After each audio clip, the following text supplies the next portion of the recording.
So, I became a masochist thanks to this game. Joke's on you, I'm into that!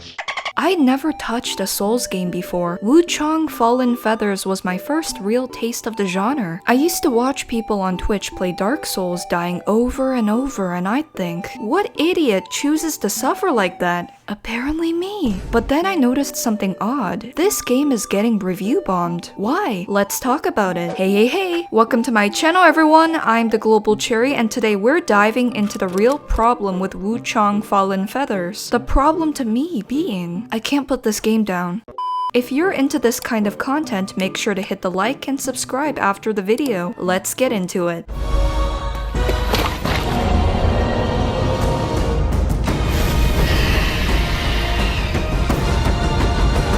Wuchang Fallen Feathers, developed by Lindsay Studio, launched on July 24 and quickly reached over 100,000 concurrent players on Steam. So, what's it about? It's a Souls-like action game set in Ming Dynasty China. Inspired by folklore and mythology, you play as Wuchang, a woman cursed with the feathering, a blight slowly turning her into a monster. After a demonic outbreak, the world falls into chaos, and you're searching for a cure, while battling infected creatures and people who mistake you for one of them. You're not helpless though. The feathering gives you skyborn might, a special power that helps you survive. The story unfolds through exploration and NPC interactions, with key characters marked on your radar. If you enjoyed Sekiro, Dark Souls, or Black Myth Wukong, this might be right up your alley. Combat is fast, unforgiving, and skill-based. You can swap weapons, cast spells, and choose from 25 different weapon types. There are also fire bombs, stat boosting gear, and pendants to customize your build. Expect around 50 hours of gameplay, more or less, depending on your skill. But honestly, how hard could this game be for someone new to Souls games? Are you my family?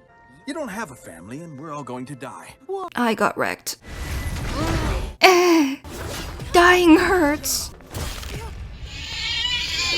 At my skill level, this could take years, but I'm stubborn. I'll aura farm, get stronger, and immediately die again. Stamina management in combat felt brutal at first. I even died to my first powerful boss, water. I lacked the touch of grass, but maybe I drank so much gamer subs that I became allergic to water too.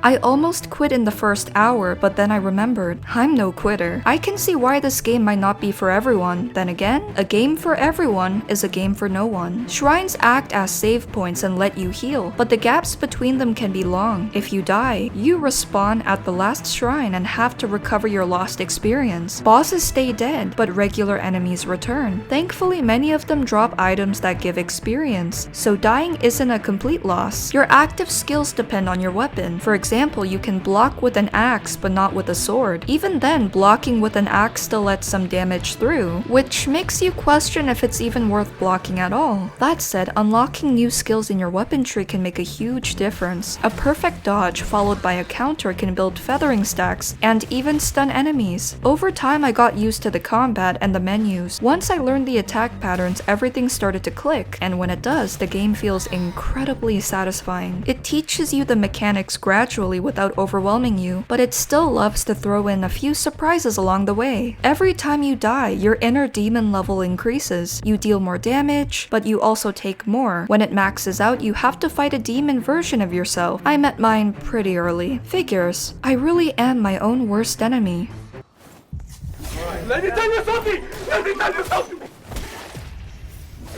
At one point, I stepped on a pressure plate and took a face full of arrows. Darwin would be proud. And don't think you're safe just because you paused the game. I went to the bathroom and came back to a troll slicing me up like sashimi. Lesson learned. Bathroom breaks are for the weak.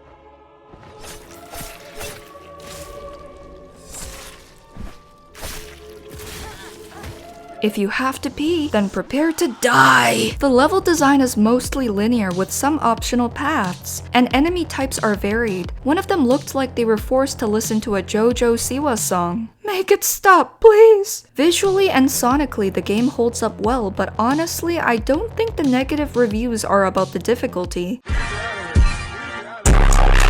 A lot of the backlash came from PC players dealing with serious performance issues and poor optimization. Some could barely play for an hour. Even just launching the game adds to your Steam playtime, so seeing a few hours logged doesn't mean much. Many call it the Unreal Engine 5 experience, stuck on loading screens while shaders compile. One player reported getting an out-of-video memory error at launch. Even after updating their NVIDIA drivers, nothing improved. And then there's the crowd who act like Unreal Engine 5 personally stole their firstborn. In some regions, the game was priced incorrectly, frustrating players who genuinely wanted to support a Chinese-developed title. Many Chinese players felt scammed or disrespected, which likely added fuel to the negative reviews. Honestly, I get it. Gamers deserve to get their money's worth. For context, the game launched without a demo. Instead, it relied on tightly controlled influencer interviews, inflated review scores, and discount-based campaigns. It sold a large number of non-refundable CD keys, and within 3 days, pirated copies were already circulating. China had the highest price globally, not because other regions had discounts, but due to what the devs later called a back-end input error. They adjusted it, but by then the damage was done. In some cases, the final price ended up even lower than the original discounted pre-order. Every Chinese influencer, outlet, and review site gave glowing scores, while conveniently allegedly ignoring problems like input lag and performance issues. That feels disingenuous. Some players still can't access their pre-order rewards, and in response to performance complaints, the developers promised a patch to improve stability. As a gesture of goodwill, all Steam players are getting a free digital copy of the game's soundtrack, and deluxe edition buyers will receive a bonus costume. To their credit, the devs are moving fast. Patch 1.3 dropped today. It reportedly fixed many PC performance issues, but also nerfed parts of the game and handed out compensation items. For example, super sampling resolution was adjusted on some GPUs to improve performance, and tweaks were made to reduce crashes and stuttering caused by low video memory. They also made the Chapter 2 landmine section easier by cutting down the number of traps. Some players now say native resolution scaling might have been removed, even at 100%. If you're currently playing, let me know if you're seeing any new issues after the patch. I really hope Wuchang gets fixed for those still struggling, because underneath the rough launch, there's a genuinely solid game here. The negative reviews mostly stem from PC performance issues and launch controversies, but maybe with a few more patches, the game's reputation will turn around. But I get why players felt burned. And even if it's just a setting issue, sometimes adjusting settings is second nature to experienced gamers, but for newer players, it's not always clear what to do. Or it could just be a deeper technical issue we don't know about. One review went viral and sparked a whole new wave of speculation about why the game received so much backlash. Some journalists claimed the game was Gooner Approved, which led people to wonder if that played a role in the negative reception. Personally, I don't think that's the issue. If anything, that would have boosted the reviews, not tanked them.